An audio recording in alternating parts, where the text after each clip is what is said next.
Bismillahirrahmanirrahim. Assalamualaikum warahmatullahi wabarakatuh. Waalaikumsalam warahmatullahi wabarakatuh. Alhamdulillah binikmatillah. Asyhadu an la ilaha illallah wahdahu la syarikalah wa asyhadu anna Muhammadan abduhu wa rasuluh la nabiyya ba'dah. Alhamdulillah, pada siang hari ini Allah izinkan kita bermuajahah guna menyelenggarakan training yang biasa kita selenggarakan 2 minggu sekali. Alhamdulillah sekarang baru bisa terrealisasi. Salawat beriring salam semoga tetap tercurahkan kepada Nabi Muhammad Sallallahu Alaihi Wasallam.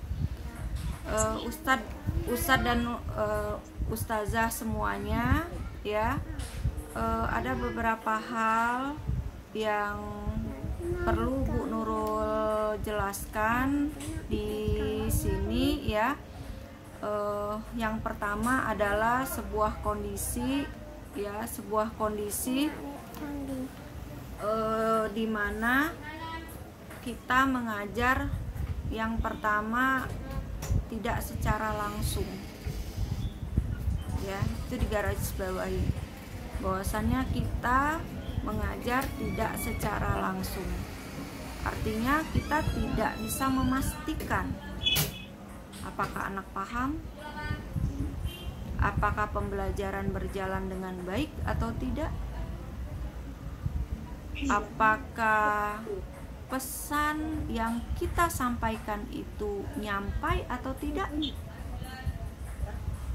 apakah kondisi yang dialami oleh para santri atau siswa itu kondisi yang memang kondusif buat dia belajar. Tentu semuanya tidak bisa kita pastikan, bukan? Nah, yang kedua adalah kita tidak mengajar santri atau siswa itu seperti offline, di mana kita secara langsung lah yang memang menjadi gurunya. Kalau sekarang kan ada guru antara namanya. Apa itu guru antara? Materi, metode dari kita, ya kan?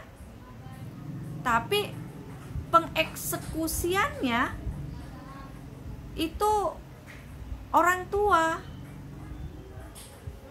ya. Jadi yang pertama tadi kita pembelajaran yang banyak hal yang tidak bisa kita pastikan dari komponen-komponen pendidikan. Yang kedua adalah tadi, ya, ada guru antara di sana. Jadi kita tidak secara langsung menjadi guru anak itu. Bisa jadi kakaknya yang mengantarain antara kita dan siswa, bisa orang tua, bisa perwalian yang lain yang ditunjuk oleh orang tuanya, ya.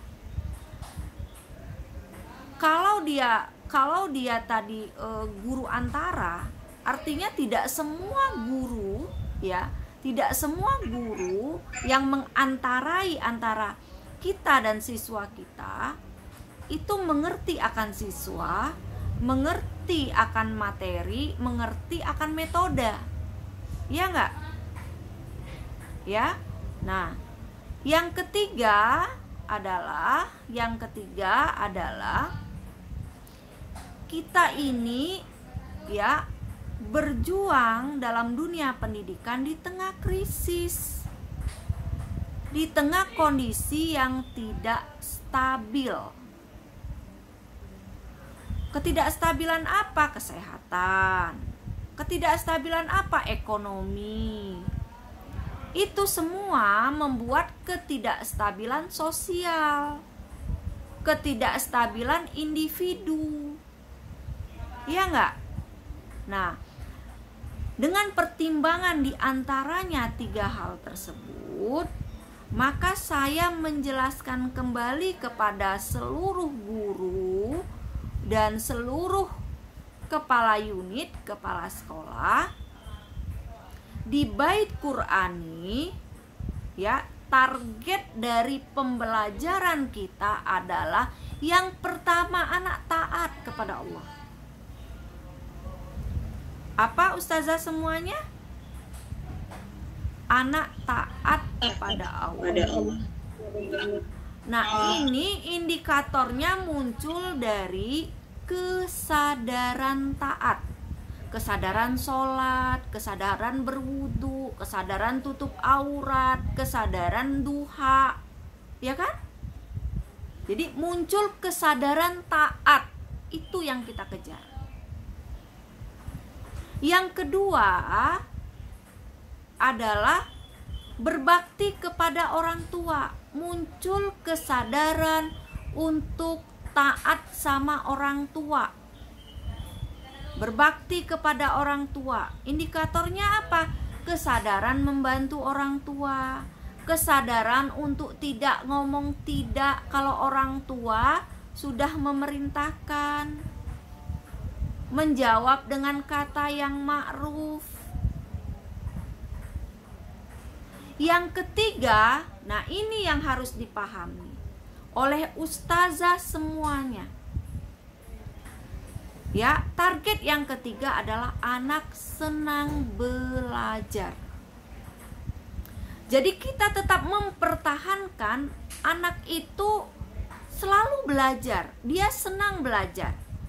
Bukan dia menguasai materi yang kita sampaikan. Paham ya? Beda loh ya.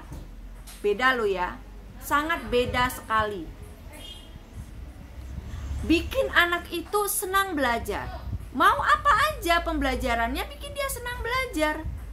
Pembukaan yang menyenangkan, berhitung yang menyenangkan, membaca yang menyenangkan, hadis yang menyenangkan, semuanya yang menyenangkan. Jadi output dari kita hari itu, materi apapun yang kita lakukan hari itu, anak senang belajar tahfiz. Jangan kemudian membuat anak itu menjadi takut belajar.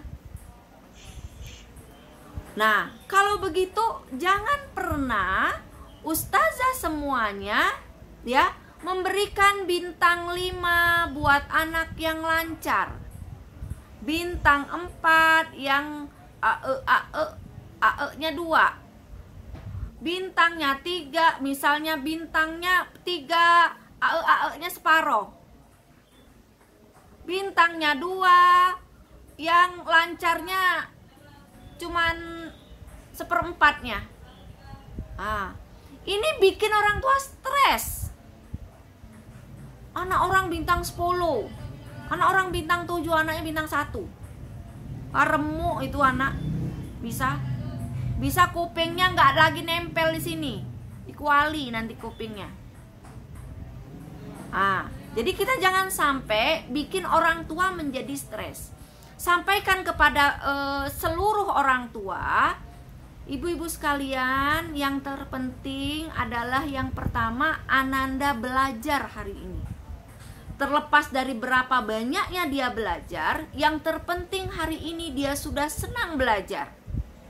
Anak-anak tidak bisa kita patok apakah dia bisa belajar dari awal sampai akhir. Tidak bisa. Kalau dia lagi happy hari itu, dia akan full dari awal sampai akhir. Dia belajar. Bagaimana ustazah? Anak saya hari ini senang cuman pembukaan aja. Dia sudah senang belajar. Kita berharap besok dia senang belajar dari pembukaan sampai berbaris. Anak saya alhamdulillah sudah senang belajar. Besok senang belajarnya bertepuk 2 kali doang, alhamdulillah sudah senang belajar. Artinya dalam setiap hari kita sudah menumbuhkan rasa senang belajar kepada anak. Jadi tidak terputus stimulan belajar kepada anak. Makanya ciptakan materi-materi, jangan mengejar kognitif. Jadi hadis, jangan hari ini menghafal hadis, Selesai hadis ini menghafal hadis lagi. Materi hadis nih, nanti menghafal hadis lagi. Saya acung jempol sekali ya, Bu Tiana itu membuat video hadis terus ada kemasan cerita. Nah, artinya kita bisa saja tahfiz hadis itu sebulan tahfiznya itu satu hadis, atau bisa jadi kita 3 bulan itu satu hadis aja. Paham nggak? Nah, kemudian cerita apa yang bisa Ustazah kemas dari hadis itu? Apakah dia pakai bodeka? Apakah pakai apa? Masya Allah, Ustazah videonya udah cantik-cantik ya. Sudah pandai-pandai. Lihat bintang berkelap-kelip aja anak-anak dengan balon-balon di sekitar, itu sudah cukup bahagia. Nah, tapi kalau Ustazah misalnya pembelajaran hadis, ziyadah hadis, ziyadah hadis, ziyadah hadis, ziyadah hadis, itu artinya Ustazah menuntut anak untuk menghafal hadis. Bayangkan, kalau pagi menghafal Quran, nanti berikutnya menghafal hadis, berikutnya lagi ad-domair. Nah, anak itu akan beban kognitifnya banyak. Anak tidak akan stres Ustazah. Yang stres siapa? Ummahat yang di rumah. Ya. Nah, jadi sehingga apa? Misalnya ad-domair, ya, ad-domair, apalagi yang baru-baru. Nah, kalau yang lama variasinya dilenggokkan. Huwahumahum. Ayo silakan, besok sudah huwahumahum. Besok silakan bikin video huwahumahum ya, yang bagus, yang ceria, sambil tersenyum. Nah, diulang-ulang, banyak sekali pengulangan-pengulangan. Begitu juga tahfiz. Misalnya tahfiz. Tahfiz kita kan sekarang sudah kuantumnya diperkuat. Ya kan? Misalnya kuantumnya misalnya kuantum al-humaza. Gak boleh mengumpat gitu. Ya, anak-anak tidak boleh mengumpat, tidak boleh menghina. Contohnya apa ya? Menghina apa saja. Ayo silakan berdakwah tentang tidak boleh mengumpat. Nah, paham ya? Nah, jadi nanti anak-anak itu dia akan mengekspresikan, mengulang lagi, tidak boleh mengumpat, tidak boleh menghina teman, tidak boleh bilang buruk, bilangnya cantik sekali, soleha sekali, baik sekali, alhamdulillah, tulisannya bagus. Nah, jadi pengulangan yang diperbanyak. Jadi bedakan antara kelas offline dan kelas online. Targetan tahfiz offline dengan tahfiz online. Tentu saja Ustazah nanti bagi orang tua yang mau menambah, terkadang kan orang tua di kelas apa, terus dia nambah apa, itu kebahagiaan tersendiri bagi orang tua ketika targetnya rendah, capaian dia di rumah itu tinggi, orang tuanya bisa mengajarkan lebih. Nah, itu kebahagiaan. Buat Ustazah tidak ada tuntutan, buat anak-anak tuh dia tidak dituntut juga oleh umiknya di rumah. Ya, tidak mesti harus video, rekaman suara tak apa-apa. Ya, tidak jadi masalah, rekaman suara aja. Nggak boleh menghina Ustazah, nggak boleh ngomong gini sama teman Ustazah, nggak boleh ngomong begitu, bla bla bla. Nah, untuk semua instruksi dari guru itu sudah tercantum semua di RPP, di malam hari keluarnya. Apa yang kita kehendaki? Di sana udah tertulis. Misalnya anak-anak bercerita, jangan menghina teman. Bisa rekam suara atau divideokan. Jadi malam hari orang tuanya sudah tahu. Ya, sudah tahu apa yang harus dilakukan oleh anak.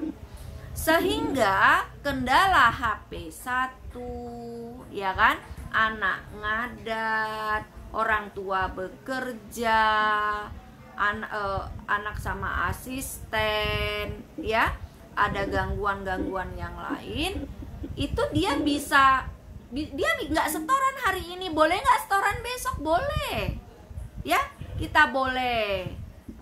Nanti dihapuskan, ditayangkan kembali yang belum setor menjadi sudah setoran, begitu ya. Kalaupun itu tinggal dijapri ke ibunya, walaupun tidak lewat grup. Nah, jadi kembali lagi ke target tadi. Target kita ini 3, ya. Target kita 3. Yang pertama tadi apa? Kesadaran taat kepada Allah, ya, mengutamakan yang wajib dan yang sunnah. Yang kedua adalah membantu orang tua, berbakti kepada orang tua dan sayang teman. Yang ketiga adalah senang belajar, ya. Nah, jadi upayakan perbanyak pengulangan daripada penambahan. Untuk apa saja? Nah, untuk pengulangannya variatif, dia bervariasi, tidak pengulangannya misalnya huwahumahum, huwahumahum, huwahumahum, huwahumahum, enggak juga begitu, ya. Terus kalau huwahumahum gimana Ustazah? Nah, kalau huwahumahum misalnya nanti dibikin tebakan, ya. Anak-anak, Ustazah sekarang bilang huwa, silakan lanjut. Misalnya Ustazah bilang huwa, anak-anak bilang huma hum, gitu. Terus bilang lagi Ustazah huma hum, kata anaknya. Terus dilanjut lagi, gitu. Apa? Terus misalnya kalau tahfiz, ya, dibikin videonya, suruh disambung ayatnya. Nanti nyambungnya bisa pakai voice, ya, pakai rekaman suara. Bervariasi, ya, berimajinasi. Nah, nanti dari target ini Ustazah, itulah yang menjadi evaluasi kita, ya. Berarti yang menjadi penilaian apa? Dia adalah kesadaran beribadah. Ada nggak kesadaran beribadah anak-anak di rumah, ya? Jadi orang tuanya fokus apa? Mengkondisikan anaknya sholat, anaknya berdoa, anaknya wudhu, anaknya puasa Senin Kemis, qiraatul Quran, ya. Nah, jadi punya kesadaran aja. Dia punya kesadaran buka Quran, gitu loh. Kan taat sama Allah. Dia punya kesadaran buka Quran atau ambil Quran setiap habis subuh. Buka Quran, baca 5 menit. Baru a'udzubillah udah tengok. Udah, itu punya kesadaran. Nanti kalau dia sudah punya kesadaran namanya kesadaran itu awalnya tidak lama.